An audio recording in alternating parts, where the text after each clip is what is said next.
As we've been reporting, immigration detention and asylum seekers is front and centre of the political agenda today, following the government's move to significantly increase the number of places at 3 sites in Victoria, Queensland and Western Australia. No doubt Afternoon Live's political pundits will have a very different take on today's developments. To discuss this and the other political issues of the week are 2 recently elected MPs, Liberal Josh Frydenberg in Melbourne and Stephen Jones here in Sydney. Welcome to both of you. Good afternoon. G'day, Josh. Hi, Stephen. Hi, Ali.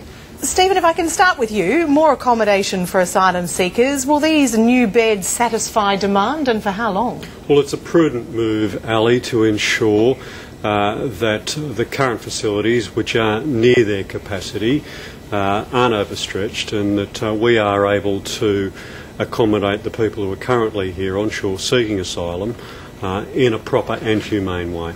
Josh Frydenberg, a prudent move. The Coalition, though, still pushing the Nauru option?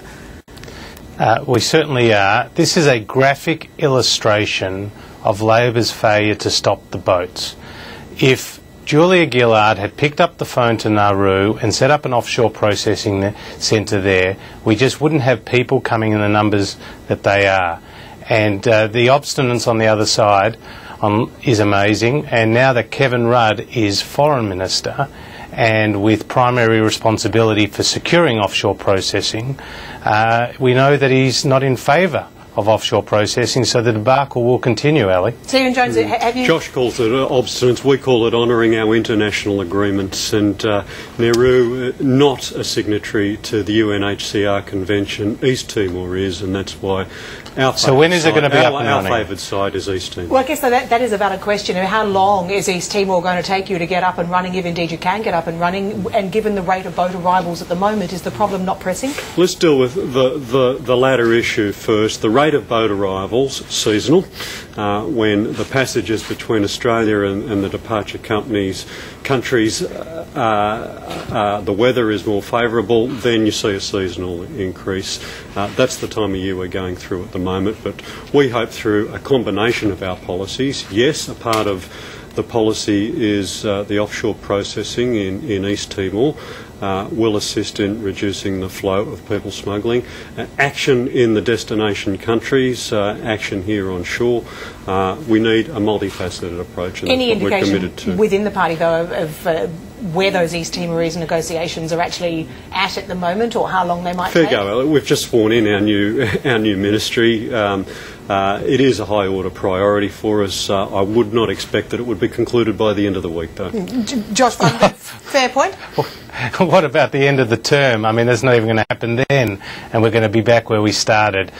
Kevin Rudd has no heart for offshore processing. Julia Gillard has promised the Australian public she'll pursue this option, but she won't do the easy thing and the one that will produce the most immediate results, which is to pick up the phone to Nauru. Josh Frydenberg, Stephen Jones had the answer to that to the extent that Nauru is not a signatory to the UN Human Rights Convention, the Refugee Convention. It worked very well under the Howard government, very effectively, to the point that it stopped the boats. And the Australian government, that is the Gillard government, must be concerned about getting results, and their solution is to extend and to build further facilities in Australia, and that's not going to be the long-term answer to this issue. Yeah, the difference between the Gillard government and the opposition that Tony Abbott leads is when we sign agreements, whether they're international agreements or agreements with the independents, we honour them. Let's move on. Let's have a look at the events of this week. And it might seem like more than a week ago. It certainly does to me. But, of course, both sides have had reshuffles on their front bench. And, Stephen, to you first. It was all a little bit messy, wasn't it? A few glaring omissions. Indigenous health in education, at least in name. Research was dropped from Kim Carr's portfolio. It was all corrected. But how did that happen in the first place? Well, look, a lot of work has to be done, and a lot of work has been done over the last fortnight. But all of those changes that were done, pointed out and addressed very quickly by the Prime Minister. In most instances, it was a change in title, not a change in substance. Josh Frydenberg, of course, in Melbourne, your side, Tony Abbott, went for renewal and stability, but I guess Malcolm Turnbull was really the big change that made the headlines, if not the only change that really made the headlines. Well, Ali, let me firstly say what a debacle Labor's reshuffle was. The Prime Minister had to make more than 10 changes between the Saturday and the Tuesday. As you said, she left off major elements of portfolio responsibilities. She's rewarded pretty much everyone, the plotters and the plotters. And you've still got Peter Garrett in the Cabinet, and remarkably you've got Kevin Rudd as Foreign Minister, the person that everyone is fingering as the source of the leaks. This just showed very graphically again how weak our Prime Minister is and how fragile her government is. When it comes to our reshuffle, Malcolm Turnbull to the front bench has an important responsibility, and he's very much up to it, because Labor has this $43 billion national broadband initiative which hasn't been costed. It's remarkable. She is going to spend so much of the Australian taxpayers' money without a proper cost-benefit analysis on what will end up as a white elephant. Josh Frydenberg, before I give Stephen Jones a chance to respond, though, I mean, it was a good solid kick in the teeth, wasn't it, for Tony Smith, who held that portfolio beforehand? Not at all. Tony did a very good job. He's in there at the forefront of policy development, and he's also got important responsibilities around tax reform. So Tony did a great job, and Malcolm now has control of a really important issue, and we really will take the fight to the Labor government. Yeah, look, I feel a bit sorry for Tony Smith. Basically, he's a good bloke, but he was fitted up with a dud policy.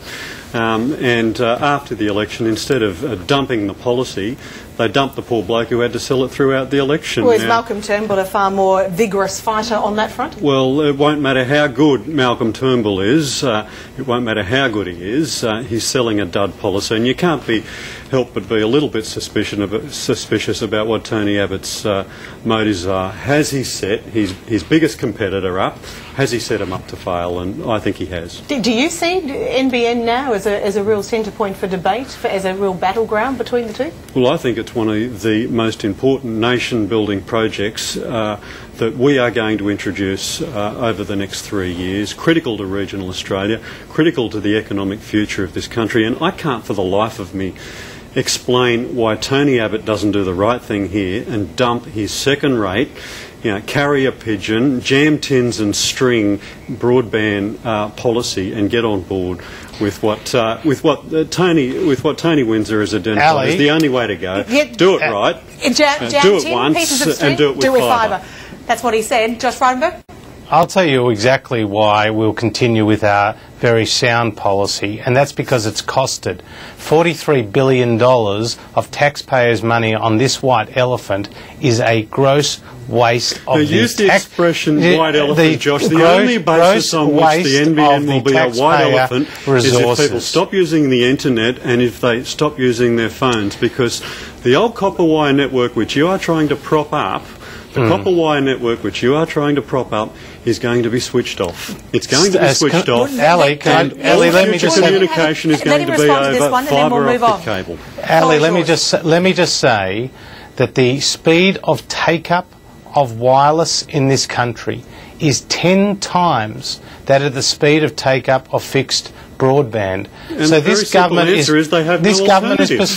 government is pursuing a white elephant at $43 billion. Could you imagine what that money could do for other important spending initiatives? I have no doubt that we're going to debate this quite a lot over the course of the coming weeks, no question. But let's just move on, because we're going to run out of time. And another policy issue that has hit the headlines, courtesy really of BHP Billiton's Marius Kloppers, is the issue of a carbon price, a price on carbon. Josh Frydenberg, to you first. Coalition is standing firm on no price on carbon. Is that no, not ever, or no, not yet? We're not in favour of putting a price on carbon, and let me say just a few things. One, Marius Kloppers is one voice in the business community. The Australian Chamber of Commerce has come out and distanced himself from that view, and they represent over 350,000 businesses. So there are many voices in the business community. Secondly, we were the ones who took to the election campaign a direct action program with a costed emissions reduction fund. Labor had the Citizens' Assembly, which they've now embarrassingly dumped, and they've put in place a climate change committee.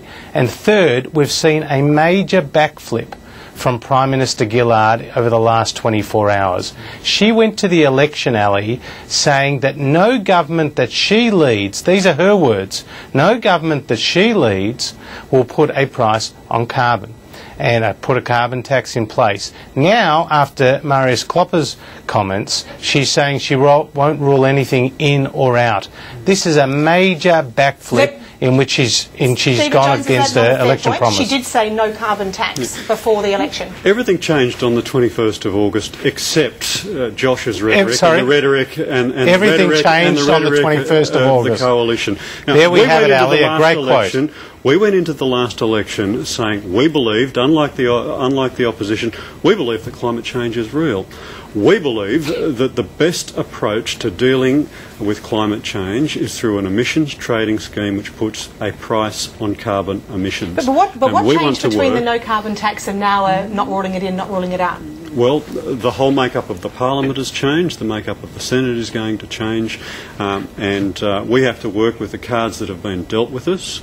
The Prime Minister has said that she has got an open mind on how we move forward, but we will remain constant on the issue that we, like Marius Kloppers, like Malcolm Turnbull, and like most of the business community here in Australia and internationally, think the only way to effectively deal with global warming and carbon emissions is to put a price on carbon. Okay, I've got about 30 seconds, Josh, but I'm going to ask you that question. How is Malcolm Turnbull going to stand inside the shadow cabinet and not argue for a price on carbon? Look, Malcolm Turnbull is a team player, will be a team player. Tony Abbott has laid out our policy very clearly on this issue. We're the only side of politics to actually have a concrete plan to reduce carbon emissions by 5% on 1990 levels by 2020. And we've heard it from Stephen today. Everything has changed. Malcolm Turnbull, we've heard it from Stephen today. Everything has changed on the 21st. And so I want to hear from Stephen what other policies. All right, Josh Frydenberg in Melbourne, Stephen Jones in Sydney. Both of you, thank you very much. Look forward to doing it all again in a week's time. Thanks, Ali. Thanks, Stephen. Scientists